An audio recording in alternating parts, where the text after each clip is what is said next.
तो हम लोग आज नया कॉन्सेप्ट से चंद्र ग्रहण और सूर्य ग्रहण समझने की कोशिश करेंगे। This is a coin. इस कॉइन पे मैंने रबर डाल दिया। हम लोग डाल लेते हैं, डाल के एक धागे से इसको हल्का सा पुश कर देंगे सो दैट ये हमारा बन गया पृथ्वी, या जो भी आप बना लीजिए, आप इसको चांद बना लीजिए। और दिस इज ऑल्सो एक जैसा ही, तो आप दो रख लीजिए। और अभी एक अच्छा इंटरेस्टिंग आइडिया इसलिए है कि आपको वो सनलाइट आ रहा है, तो साइट की वजह से एक पाथ में अच्छे से सनलाइट आ रहा है, तो हम उसको समझ सकेंगे। सपोज अभी चंद्रग्रहण आपको बता रहा था, तो चंद्रग्रहण का जो पिक्चर हमने बताया था, वो पिक्चर दिखा आपको। वो पिक्चर में आप समझ गए थे कि कैसे करना पड़ेगा, चंद्रग्रहण में होता क्या है। तो आप इस चीज़ को समझ के देखिए क्या है। बार बार आपको कॉन्सेप्ट समझ में नहीं आएगा, तो आप हम इसको देखेंगे। आप देखिए नेचुरल धूप आ रहा है सन का, वो तो सूरज है, सूरज की रोशनी आप तक पहुंच रही है।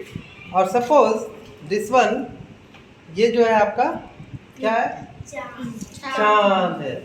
एग्जैक्टली। तो आपको पता है कि ये भी पृथ्वी का ये कर रही है परिक्रमा, और ये जो है पृथ्वी, दूसरा वाला कॉइन जो है हमारा पृथ्वी है, ये सन के अराउंड जा रहा है। तो एक टाइम ऐसा आता है कि चंद्र ग्रहण या सूर्य ग्रहण होने का दो कारण होना चाहिए कि पृथ्वी, चांद, पृथ्वी और सूरज तीनों को एक ही लाइन में आ जाना चाहिए। तो फॉर एग्जांपल अभी जैसा ये चांद अपने जगह पे है, ये भी रोटेट कर रहा है, बट किसी समय परिस्थिति ऐसी है कि वो आ गई इधर और उस पर सूरज का रोशनी पड़ रहा, तो चांद हमको दिखाई देता है, और ये हमारी पृथ्वी भी धीरे धीरे किसी तरह से एक ऐसा अलाइनमेंट में चलेगी। देखो, तो अभी आपको छाया दिखना शुरू हुआ है ना, ये हमारी पृथ्वी है, ये देखो चांद के ऊपर उसका छाया पड़ गया, पड़ रहा है ना। तो वो देखो, वो अभी चांद जो है, चांद के ऊपर वो अंधेरा दिखना शुरू हो गया, तो उतना दूर जो एरिया डार्क हो गया उसी को बोलते हैं ग्रहण, वही ग्रहण लग गया बोलते हैं। लेकिन ये कुछ पल के लिए होता है और धीरे धीरे वो उधर से अपनी जगह से हट जाता है, किसी डायरेक्शन में चला जाता है। लेकिन कभी कभी फिर ऐसा भी होता है कि यही पृथ्वी उसको पूरी तरह से घेर लेती है, मतलब एक सीधाई में आ जाती है। तो देखो चांद के ऊपर पूरा डार्क पड़ गया, एकदम अंधेरा पड़ गया ना। तो ये क्या हो गया कि इसको पूर्ण चंद्र ग्रहण बोलेंगे, पूरा चांद का ग्रहण लग गया। इसमें एक इंटरेस्टिंग चीज देखने को मिलता है। सपोज ये हमारी पृथ्वी है, ये वाला जो कॉइन है हमारे पास, ये जो कॉइन है ये हमारी पृथ्वी है। तो कभी भी देखो, आपने एक चीज समझा है, मैं इसको भी रख देता हूँ चांद को।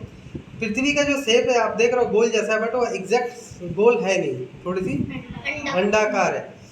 तो मजेदार चीज आपको देखने को मिलता है कि जब इस पर से सूरज की रोशनी पास करती है, तो कोई चीज का रोशनी, देखो ये कॉइन का जो छाया पड़ रहा है पूरा गोल पड़ रहा है, और मैंने यहाँ एक रबर डाल दिया है। देखो आपको पूरा समझ में आएगा, पूरा समझ में आएगा। सर कुछ नहीं कर रहे सर। ये क्या समझ में आएगा कि ये रबर जो है, ये जो रबर है देखिए थोड़ा सा उभरा हुआ है ना रबर, तो आपको छाया में भी ये रबर उभरा हुआ दिख रहा है ना हल्का सा। Yes sir. देखिए आपको मैं दिखा रहा हूँ जूम करके।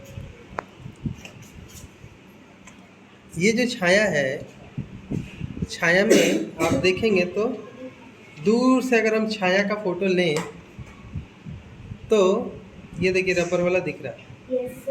तो अभी हमको करना क्या है, हमारा इंटरेस्टिंग चीज होता है चंद्रग्रहण के टाइम में कि चांद के ऊपर हमारी पृथ्वी का एग्जैक्ट जो शेप है वो दिखना शुरू हो जाता है। मान लीजिए ये रबर वाला हिस्सा है, ऊपर की तरफ जा रहा है, तो ये एक अजीब सा घटना होता है जिसमें हम अपने ही पृथ्वी की छाया को चांद के ऊपर देखते हैं।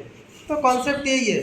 सेम इसी तरह से चंद्रग्रहण में भी होता है कि जो सूरज है, सूरज के और हमारे बीच, अब मान लीजिए ये पृथ्वी है और ये चांद है, ये जो मेरे हाथ में, तो ये सूरज और पृथ्वी के बीच में आ जाती है, और पृथ्वी को सूरज की रोशनी नहीं मिलती है। तो ये हो जाता है हमारा जो कॉन्सेप्ट एक्लिप्स का, सूर्य ग्रहण और चंद्र ग्रहण का। तो सिंपली हम इसको इस तरह से कर सकते हैं कि आपको ये जो शैडो जो दिखता है, ये शैडो जो है आपके पृथ्वी का पूरा शैडो उसमें पता चलता है स्पष्ट कि वो टेढ़ा है या थोड़ी सी उभरी हुई है वो उस दिन आराम से देख सकते हैं चंद्र ग्रहण के समय में। यही कॉन्सेप्ट है, इसको और अच्छी तरह से समझने के लिए एक दिन और समझ लेंगे हम। आज ये लाइट आ रहा था इसलिए हम इतना सही समझते हैं, ठीक है। तो चलिए उस पर और आगे बात करते हैं।